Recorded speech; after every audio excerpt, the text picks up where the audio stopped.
सबसे पहले सब भाई लोग के दिल से प्रणाम बा और हर हर महादेव। लंदन कैला के बाद बहुत दिन हमारा लाइव बैला हो गए, तो लाइव आज हम बानी दिल्ली में।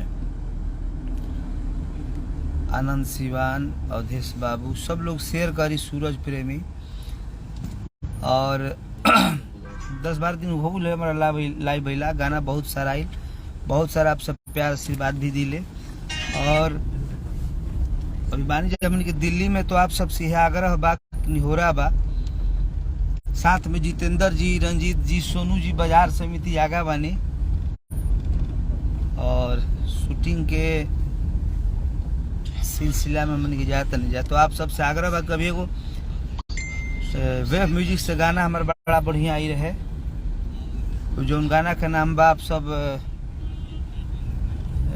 आरा वाला गाना के बहुत सारा प्यार देता नहीं। और ग्लोबल म्यूजिक जंक्शन से अभी छूटा वाला गाना